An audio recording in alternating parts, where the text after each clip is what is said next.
green city full of flowers, which Yeah. I really like, right? That you can see. Have you already tried Khash? Not. I have an exclusive piece of info for you. Okay. I mean, I don't need a glass. Nice. You got it Okay. covered. To the Czech-Armenian friendship. To the Czech-Armenian friendship. Hi, this is LuրջCast, and we are for the first time in ArmComedy's history, not that this is ArmComedy, we're interviewing a real ambassador. And I gotta say, the tallest ambassador we have hosted here, although you're the only one, but we're very excited. And without further ado, His Excellency Պետր Պիրունչիկ is with us. How are you? I'm good. Ամենին շատ թույնա Does it? Հայաստանում. All right, so You never mentioned Tuna. what country Shatla. he's representing. Didn't I? We are going to speak about it. Yeah. So It's all planned. Actually, I have a question about the name of the country. It's one of the only countries I know that always is used with two words, Czech Republic. The other ones are England, France, like one word. How come Czech Republic is composed of these two? Is there one word that you can say, Czechia or something like that? There is a one word, actually. There is a one word, and it is exactly what you said. It is Czechia. How come nobody says that? So the Czech Republic has actually two official names. There are two official names of that country registered within the United Nations. The Czech Republic as the full version, and Czechia as the nickname. as the useful version. Yeah. All right. So how long have you been in Armenia, and your first impressions? And you don't have to be nice. I never intended to. I arrived in January. So this is my 4th month. However, this is not my first time in Armenia. I had been here before January. I had been here as a tourist. I had been here with the Czech president. I had been here with some international organizations for business. So I somehow knew where I was coming, and you asked about the first impressions. So the first impressions, to be honest, were this is not the city that I remember. Oh, did it really change so much? Because In what sense? because when I was here before, it was always in May or June, and when you come in, I mean, in January. I'll be honest. Coming here in the winter, coming to Yerevan in January is not the best time to come to the city. So I remembered Yerevan as a green city full of flowers, which I really like, right? That you can see actually. We're going to talk about that. I mean, so a green, beautiful, flowery city. That was how I remembered Yerevan, and I came in January, and like it wasn't green nor flowery, right? So the first impressions were like, this is not the city that I remember. But then it keeps improving. Like every month, it gets better and better and better, and then it's November. I mean, it is true. We are having the summer already, and to be honest, with every month, the city is greener and greener, and more flowers, and this is actually how I remember and like Yerevan. However, don't take me wrong. I like the winter. I like skiing actually, but Yerevan in the winter without snow, especially, is not anything that I would recommend as the first site of Armenia. When you come to Armenia in January, go straight to Czechs or places like that. We are obliged by law to ask this question. Have you already tried Khash? Not yet, but I have heard Time of is it. running out. This is the last month. I have heard of it, and the plan is that I'm going to try it next winter. I just take Khash as as the winter meal, right? Yeah, but is that correct? When a month's name has the letter R in it, it's good to go. In May, you cannot. So up until September, it's like banning of Khash season, and then in September you can. Actually, it's a politeness test. Trying Khash. There is no way a human being likes Khash for the first 55 times he tries that. It's acquired, very hardly acquired taste. It took me like 30 years to start liking it. No one has actually approached me and offered the Khash. You know, if this happened, I would certainly take it even in May. Are we gonna be the people? No. But extend this invitation. I have some tips for good Khash places actually, and as I said, I made a plan already, and the first Khash I will try will be probably late November because it's already the winter, right? I mean, not really, but it already feels like the winter. And really, Khash for me is a winter meal that I'm going to try in the winter. Okay. All right. Prior to this podcast, I was thinking how we can make the best use of your presence and basically your experience and maybe Czechia's experience.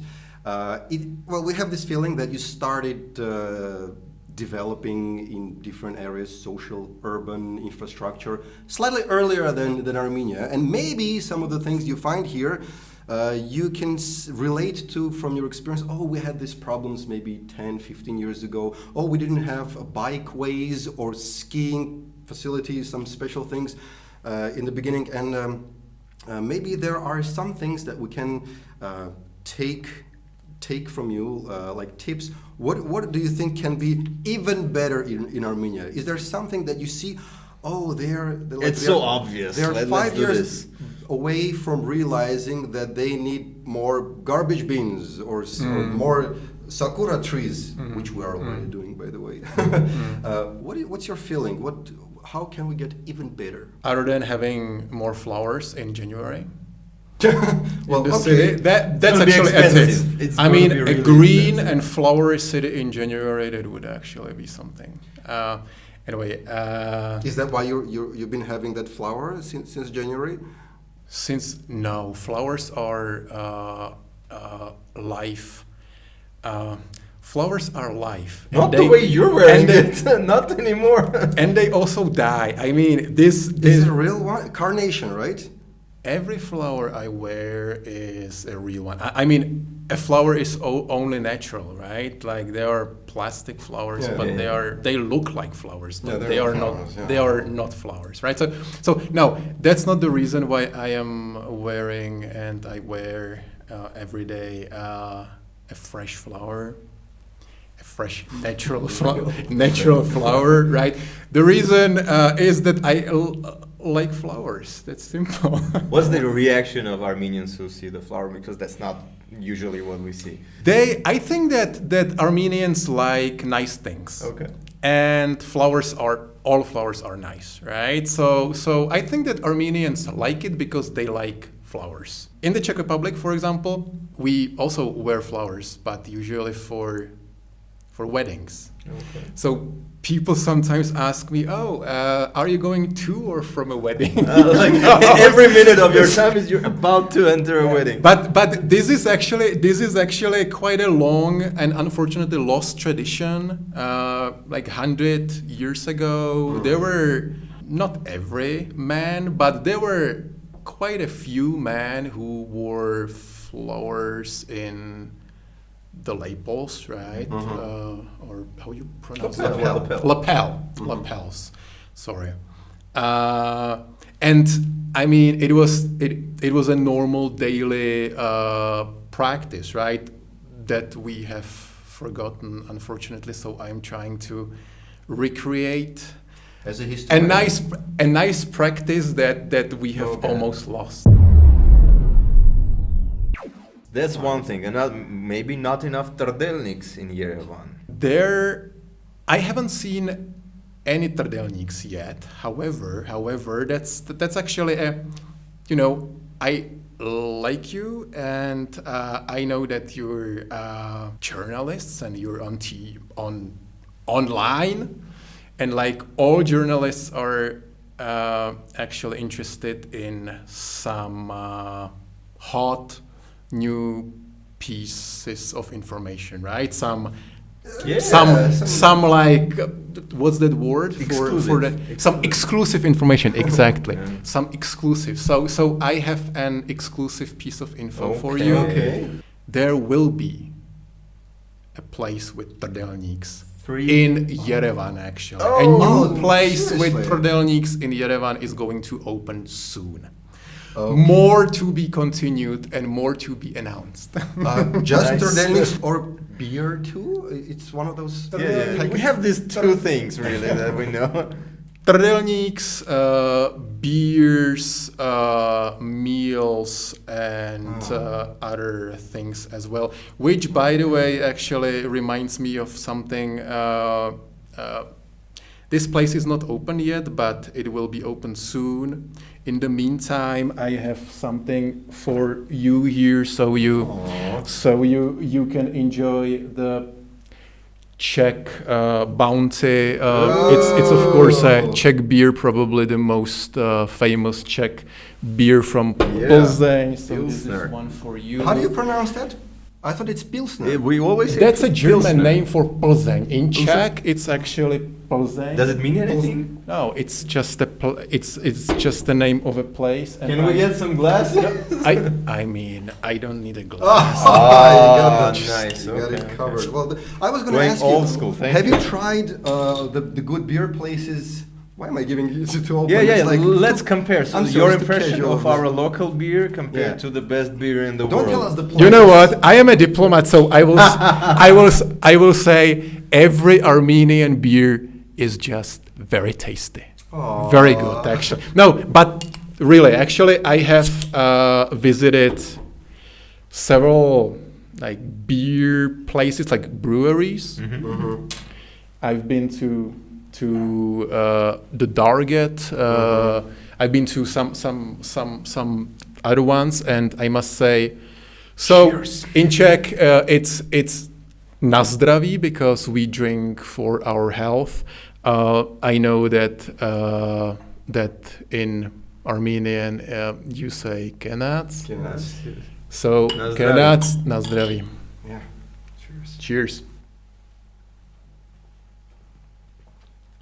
This is the second time we're having a drink with Czech Ambassador. Only the first time was in a movie, where we got Czech Ambassador drunk. I mean, which should not be taken as the definition of a Czech ambassador. Okay, now Let's break this stereotype. Yeah. a Czech ambassador drinks also other things than beer, right? Like coffee or water.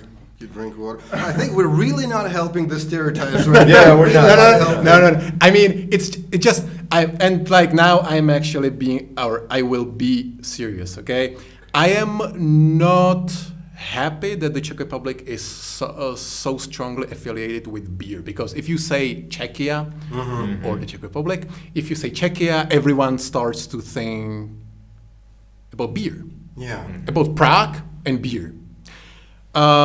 This is certainly not the only. These are not the only things that Czechia has to offer. Do enlighten What would you us. like to be associated? However, I must say that beer is an important part of the Czech culture. So I somehow contribute to this stereotype bit. because beer is actually sort of a trademark of my country, and I cannot hide it, right? So, but this is not certainly the only thing that the Czech Republic produces.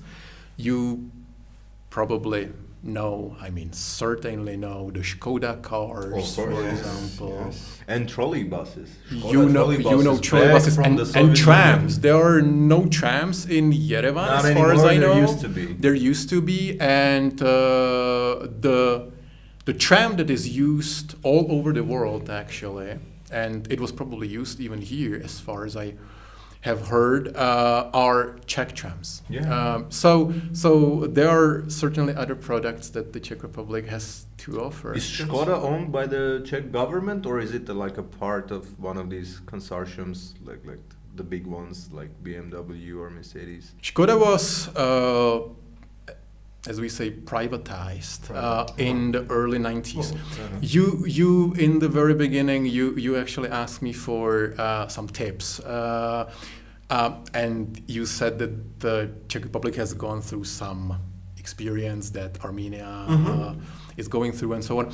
One of the experiences that we, the Czechs and Armenians, share is the privatization, right? So state companies become private companies.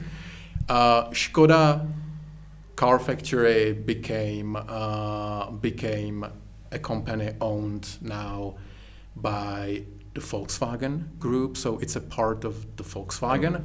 But Czechs still consider Škoda cars theirs. They are made in the Czech Republic. They are made with the Czech quality, and they are certainly cars that are Czech. And as a Czech ambassador, I recommend Škoda cars for sure. I think we should offer a trip in Yerevan, because Yerevan was the Armenian car that has never changed. It's not produced anymore. Oh. And it's like, it was perfect right from the beginning. So no improvement was made since the closest we ever got to making a car. Yeah. I have probably never seen it even. I see some like Žiguli, VAS, UAZ, Moskvich, right here. But if you know the classic 60s I will look it up. VAS, I will look it's it up. Something similar. Okay, yeah. So Škoda is like Kafka, yeah? A little Czech, a little German. By the way, do you consider Kafka Czech, or to what extent? That's a tough question. Sorry. It's actually a very good question that allows me to speak about cultural history of the Czech Republic. No, I'll just say the Czech Republic is a European country, right? More precisely, the Czech Republic or Czechia is a Central European country. So you have Central Europe, and historically, Central Europe is a mix of everything, of ethnicities, of languages, of religions, of languages, of course. So if you ask about Kafka, he was a person of a Jewish origin who was born in Prague, who spoke German with his parents, but Czech with his friends, and like this mixture, at least until 1945, was very common. So Prague and the whole Central Europe actually, but Prague especially, was a multicultural, very diverse, very heterogeneous, city with many cultures, and Franz Kafka is just one of the examples. You sound like a diplomat. Maybe you should become an ambassador or something. I'll think about it. Yeah. That's, I mean, so far I'm being a teacher and a beer drinker. What are the plans? What are we going to do together, Czech Republic and Armenia? Where do we see ourselves collaborating? Some common goals? Finally, serious questions for an ambassador. There are, of course, many plans, and as we diplomats say, the potential is huge. And the potential includes many fields, right? So of course, when I came here, I came with some priorities. One of the priority actually is that I would like the Czech Republic, who is well known here, and when I say that I'm an ambassador of Czechia, everyone knows the Czech Republic or Czechoslovakia. It is the same for many people, and I don't mind. And everyone actually thinks good about the Czech Republic. So it's lovely to work as a Czech ambassador here.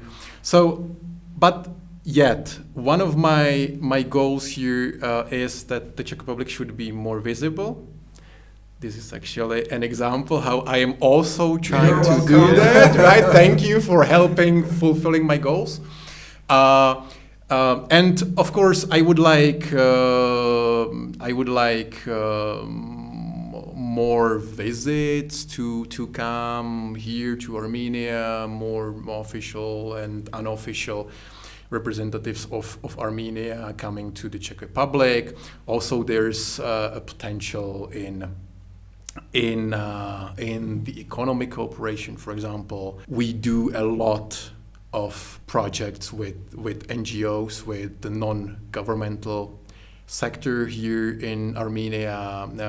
We are working with some Armenian media NGOs actually focusing on women's emancipation, for example, or disabled kids, and so on and so on. So there are these like standard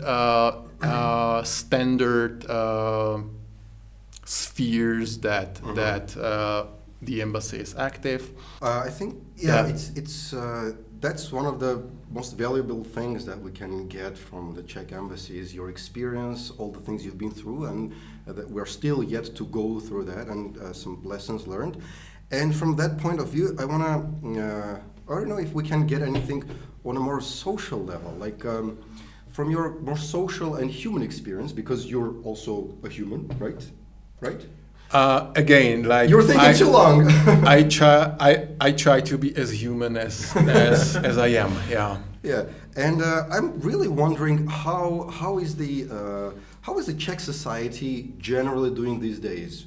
For example, we have this, maybe it's because of the social media, maybe it's because of the Facebook and other things, that there's a lot of fragmentations and people are a little more isolated. There are groups, there's tribalisms, like there's a lot of black and white stuff. Bubbles, yeah. Bubbles and polarization. There's the echo chamber, you hear only what your friends say, and there's this really fragmentation, I think. Do you have anything like that, or maybe you have gone through that, or how is that feels? And if you feel that's a very smart question, that's what ChatGPT told us to ask you. We just ran, what questions would you ask a Czech ambassador? And that was one of the questions. You told me that all your questions are artificially intelligent. We're trying to do as less work as possible. But we get human answers, yeah. But to the very good question by the Chat GPT, we have the same in the Czech Republic, of course. And not only in the Czech Republic, I think that the same phenomena we can see in most, if not all, European countries. People live in bubbles, and it is not easy to step out of a bubble, first, and second, it's not necessary for most people to step out of a bubble, because stepping out of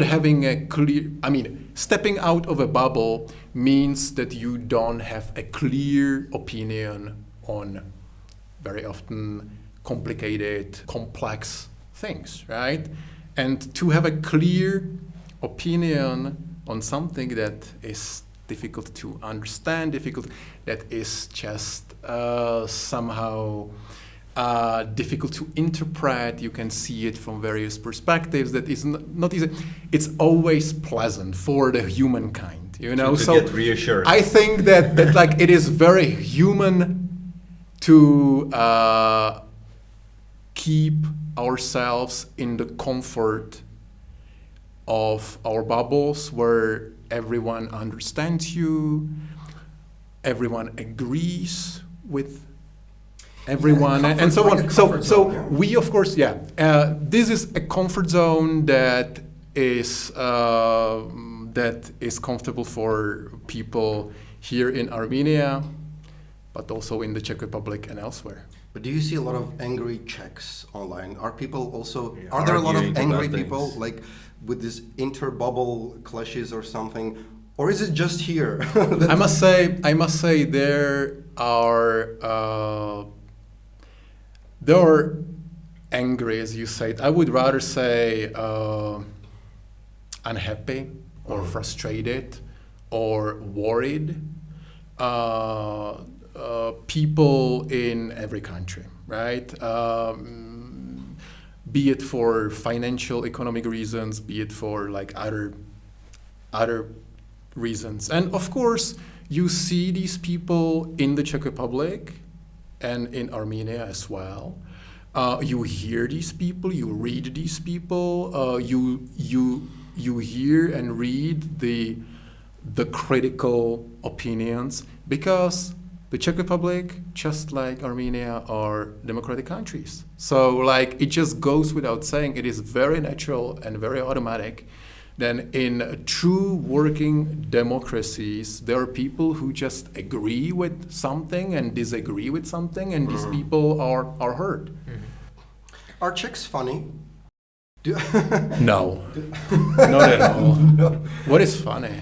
Yeah, do you have like comedy shows, political satire? Are these things a big deal, or it's just niche thing? Václav Havel, actually, Václav Havel, that you or the ChatGPT have heard of, used to say that there is a specific sense of humor in Central Europe. He was speaking about like irony and like ironic approach to ourselves, you know. So Czechs are funny. Czechs have their own kind of humor, I would say. That is not just Czech. It is more Central European again. That is often difficult to translate or to transfer to other cultures, but that is certainly funny, and the Czechs are very proud, I would say, of their sense of humor.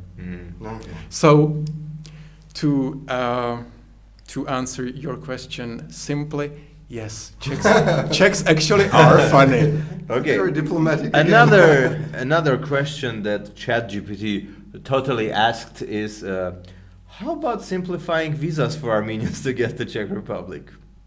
That's also. It's just ChatGPT. Yeah. That's also a very good question.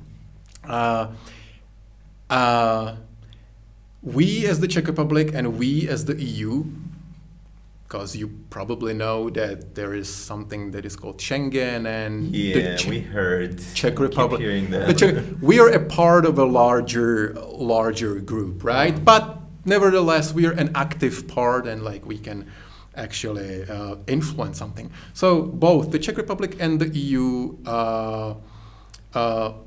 introduced visas for some reasons, right? We probably won't or don't have time to speak about those reasons, but just say yes. There were good reasons actually, and right now I can say that there is an interest in the Czech Republic and in the EU to see and welcome as many Armenians, as many Armenian tourists, as many Armenian businessmen, and so on, as possible, okay? With one condition, or under one condition, that they will fulfill But they come back, yeah? That's actually... Don't stay. That was rather funny, but actually it is a part of the set, okay? There are certain rules that if anyone actually fulfills those rules, he or she will get a visa, and he or she is very welcome in the Czech Republic, okay? And as for the visa liberalization, so visa-free regime, of course, this is the future. Yeah. And It's just like that the we are hassle actually it's such a hassle to get a Spanish visa. I had to go to this special center, and now the German visa, they started sort of this process when you had to register, and then people hacked this website, started registering, so they changed the whole process. It's like a big deal. Like, do you even want it, or maybe just travel to Egypt? Oh please, no. That's not. I hear you. I know what you're speaking of. You're not the only one actually who's speaking of complications, and I know that it's a complication on the way to Europe. Okay. At the same time, I'll say that like we, as the Czech embassy, but other embassies as well, we're trying to do it as easy, as smooth as possible within the given circumstances and the capacities that we have. I'll drink to that. And as I say, the future is clear. I mean, we are walking on the path. We, the EU, and Armenia are walking on the path towards the visa liberalization. There are certain requirements that need to be fulfilled. It needs to be agreed by all 27 countries, right? So it will not be tomorrow, but let's drink to that. The day after. We rely on you to do your share, your share of the work. Yeah, so we can just hop a plane, go to Prague. Again, the Czech Republic, I must repeat it. We are happy to see Armenian tourists or Armenian businessmen or other Armenians in the Czech Republic. I know that the visa process is a certain complication. There are reasons for that, and we try to make it as little of a burden as possible. Okay. We'll take that. All right, let's get back to Armenia. We spoke about stereotypes. What are the things you would want the millions who are watching us, the billions who are watching us, to know about Czechia? Like things we don't know. How would you like us to perceive Czechia here? What is it we don't know yet? Why should we go as tourists to Czechia and not to, I'm going to be provocative, to Spain or France or Egypt, which is very ridiculously cheaper than anything else. And hassle-free. Have you tried Egyptian beer? Oh. Anyway,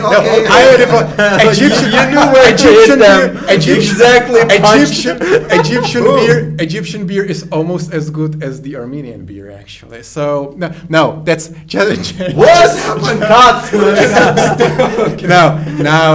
Now I am being funny in the Czech way. So first, I just got nervous because the millions of you watching us actually now, I must mind my tongue, right? Thanks for the info. Now I am nervous. Second, I already said, the Czech Republic is not only about beer, but beer is a good reason to come to the Czech Republic for, and there are actually many types of beer, and those who like beer will feel like in the paradise in the Czech Republic, unlike in Egypt or, with all due respect, in Spain, okay? But the Czech Republic is about much more than just beer or Prague. So if I was about to say just two or three reasons why to come to the Czech Republic, so good food and good beverages, including beer, beautiful towns and cities, not just Prague, but there are many historical towns. There are many spa towns. You may have heard of Karlovy Vary, of the Carlsbad. This is probably the most famous. But again, there are many more spa towns. And if you haven't visited them, you should, because they are not only beautiful towns, historical, beautiful spa towns, but also you will just feel good in the spas there, right? There are many castles as well. You probably, lots of them, yeah. You probably don't know. Again, a new piece of information for you. The Czech Republic is a country with the most castles per square kilometer in the world, you know. So there are many castles that are easily accessible because we have a very good public transportation. You don't need a car there, unlike Armenia. Is there such like an Airbnb type You of can thing where I can rent a castle? I mean, when you are getting married, you can do the marriage thing in castle. You can rent several castles. I mean, now a bunch of Armenians will hear this, and there will be like weddings. There are many castles. There are many chateaus, very often just beautiful and like striking. Some of them are state-owned, some of them are privately owned, and some of them you can have your wedding party or your birthday party or like other party. So just if you're interested, chill in a castle. Google it. So that's actually the second reason. So good food, good drinks, cities, spa towns, history, castles, and so on. And the third reason is the nature. I don't know how much you know about the Czech nature, but let me tell you, the Czech Republic is slightly larger than Armenia, but you can find... Size doesn't matter. You can, no. Sure. I mean, we're not considering ourselves the largest country either, but why I'm saying it is that you can find a very colorful nature there. You can find almost everything there. We have the mountains, not like you have here in Armenia, but as a diplomat, we still have mountains. We have rivers. You're good.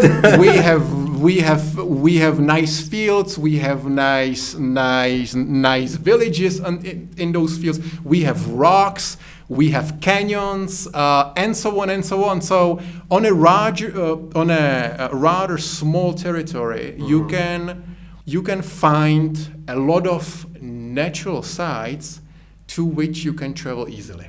Like for hiking and for hiking. I think hiking, climbing. I think there's a lot we can learn from there, because it seems like we have a lot of places like mountains that you can go, but there has to be some sort of interactive maps or something for, it's called hiking tropes or something, that trails. Yeah, trails or something like that. You have all that figured out? Yeah, there's like set trails. We have hiking trails, and if I am not mistaken, the density of hiking trails, of marked trails for hikers, is one of the largest in the Czech Republic. But what is important to realize is that in the Czech Republic we have hikers. We have hikers. We have. How do you mean? We have people who hike, who walk. Okay, Czechs like their sports. Czechs are sportsmen. I know you're into cycling. And we're getting there. I will gladly speak about the bike, but Czechs like to hike. And if you're in the Czech Republic, you just need to hike. I have noticed that there are not enough hikers in Armenia. So maybe because there's many bears. There are bears in Armenia. I've heard There are of two. that. There are two. Okay, there are Nice some guys. wolves. There are some bears and wolves in the Czech Republic as well. Now, that's not the reason. How I many do not- Czechs a and year I do we not- lose to the I wolves? do not know what the reason is, but there are beautiful trails in Armenia. There are beautiful trails, not often marked, but there is beautiful nature, beautiful trails. But usually I'm the only one there, Oh. which actually is somehow surprising. It's weird. No, there are groups you can join. There are and, groups. yeah, There are go with groups. them. Just like our cycling groups, which we're inviting you to come and Yeah. cycle with us if you brought your bike with yourself. I still prepare myself to join your group. You know, I need to train before joining As your do I. This is my before just you- the before- starting week. joining your training group. Okay, awesome. So the invitation is there. Yeah, these things don't take a lot of investment or effort, like to figure out the trails and good hiking spaces in Armenia. I think that's one of those things that we can have a few apps, a few people who advise this is good. This is good hiking trail for family. This is good for friends. This is good for like your really advanced hiker. So that's what we can do. And are there going to be enough people interested in hiking, actually? Are there enough hikers in Armenia? There are these. I know of a couple of groups that go like every week and they explore mountains and forests of Dilijan, etc., etc. So, of course, there are a bunch of my friends. They cycled all the way to Spain, sort of passing through the entire Yeah. Europe. This is There are quite these extreme, but enthusiasts, yeah. I mean, in the Czech Republic, when it's sunny outside, when it's 20 degrees and the sun is up, every other person is out. Nice. You know, like we go for a walk, we go for a hike. Is it the same here in No, Armenia? and that's the thing we're going to steal from you. This healthy lifestyle. Steal moving, that. Yeah. Because you have the conditions for that. Actually, the sun is almost always up here. 300 days, The, yeah. the temperatures are good here Terrible. actually, and the nature, as I already mentioned, is beautiful. So it is actually, it's a very good country to hike. And as far as I have seen, there could be even more hikers on the trails.